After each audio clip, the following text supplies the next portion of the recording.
Okay, the first major assignment that you guys will have in this course, English 111, is the personal narrative essay. The very first thing you need to do is to make sure that you go to the video that I provided in Moodle that explains how to set up an essay in MLA format. It tells you exactly what you should include in every essay that you do in this class and how to set it up. But I wanted to go over these instructions just to make sure we're very clear on what this personal narrative should be. A narrative is a story, and you're trying to come up with an experience that you have had, and then you want to explain that experience in story format. For example, for me personally, one experience I had that I can remember as a child was when I was attacked by a cat that was assumed to have had rabies. That was a big experience, but if I were to tell that story, I would start out with my age and the setting where it took place, and describe it so that my readers could see what was going on, not just read what's going on. They could picture it in their minds, and I would describe it to a T. And then at the very end, of course, the end of my story, which the cat ended up being shot and taken to the hospital for an autopsy, and I sat and awaited word whether or not I was going to have the rabies treatment, which at that time was like 20 shots in the stomach. But come to find out, the cat had eaten a frog, and the frog had caused it to foam at the mouth, and it was not infested with rabies.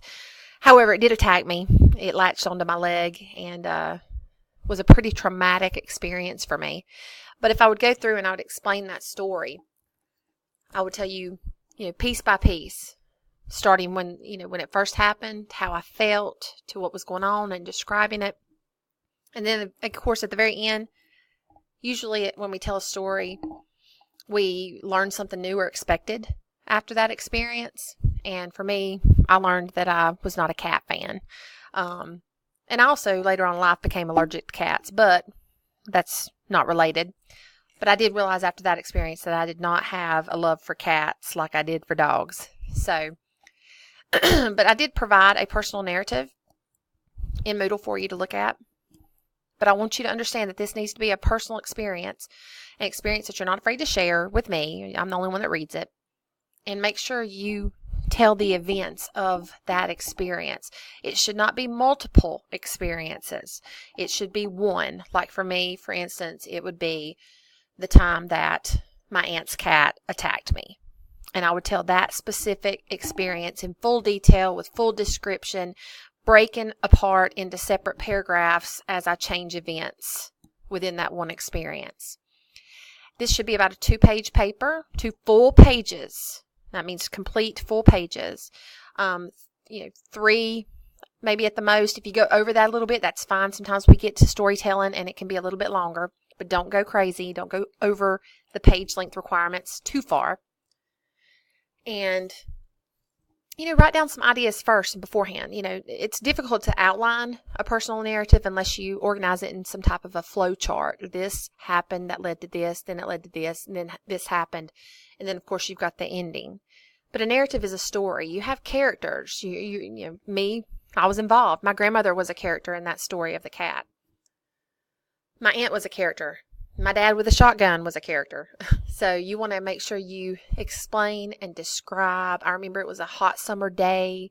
I was playing outside on the back porch, jamming out, playing the air guitar to Panama by Van Halen. So, those are all things I'm going to put in there. Tell your story, embellish in your story, and explain what happened. And at the very end, what did you learn about yourself? Or did you learn a lesson? Or did you, see something unexpected? So, you can kind of culminate and end your story that way. If any of you have any questions whatsoever about the personal narrative and how to go about writing it or starting it, there's plenty of examples in Google, but I've also provided an example there too. And you can certainly email me with any questions. Thank you, and I hope you have a good day.